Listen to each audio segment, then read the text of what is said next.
বলে যে আমি ওখানেই ছিলাম। কত সময় ছিলেন? হাসতে হাসতে বলে, কত সময় নয়, ঘন্টা নয়, দিন নয়, মাস নয়, আমাকে জিজ্ঞেস করুন আমি কয় বছর ছিলাম। অথচ আমাদের আইনে স্পষ্টভাবে ডিরেকশন দেয়া আছে, কাউকে গ্রেফতারের 24 ঘন্টার ভিতরে অবশ্যই তাকে আদালতে তুলতে হবে।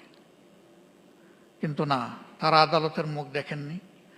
তারা জানেন না তাদের পরিবার পরিজন কে কিভাবে আছে, পরিবার জানে না তারা আদৌ বেঁচে আছে কিনা।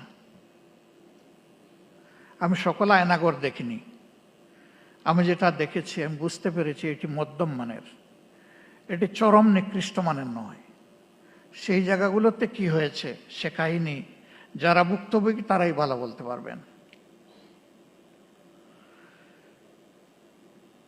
রাজনৈতিক দলগুলো নিজেদের অবস্থান থেকে বারবার তার প্রতিবাদ জানিয়েছে, কিন্তু তার প্রতিকার আমরা পাইনি, করতে পারিনি। শেষ পর্যন্ত আমাদের যুব সমাজের অতি ছোট্ট এবং সাধারণ একটি দাবিকে নিয়েই তারা রাস্তায় নেমেছিল। অতীতের মতো একই খান্দায় একইভাবে তাদের সেই দাবিকে স্তব্ধ করে দেওয়ার জন্য চেষ্টা করা হয়েছিল। 15 জুলাই রাতে ঢাকা বিশ্ববিদ্যালয়ে যা ঘটেছে, বিশ্ববিদ্যালয়ের ইতিহাসে এটি ছিল আনপ্রেসিডেন্টেড। এর আগে তার কোনো উদাহরণ ছিল না। রাজনৈতিক কর্মীদেরকে লেলিয়ে দেওয়া হয়েছিল,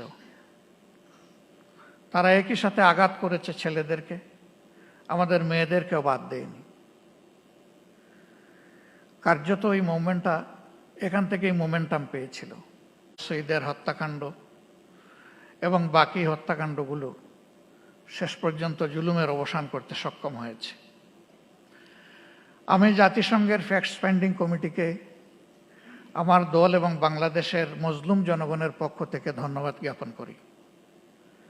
তারা স্বল্পতম সময়ে এগিয়ে এসেছেন এবং বাস্তবতা তারা তুলে আনার চেষ্টা করেছেন, কিন্তু তারা যেটুকু এনেছেন এটা আংশিক মাত্র, এটি পূর্ণাঙ্গ নয়। তার বাইরেও জুলুমের বিস্তর ক্ষেত্র রয়ে গেছে। আশার দিক, নতুন সরকার গঠিত হয়েছে ফ্যাসিজমের পতনের প্রেক্ষাপটে। বিচারের জন্য ট্রাইব্যুনাল গঠন হয়েছে, বিচারক নিয়োগ হয়েছে, তদন্তকারী সংস্থা হয়েছে, প্রসিকিউশনও নিয়োগ হয়েছে। কিন্তু এটি সত্য,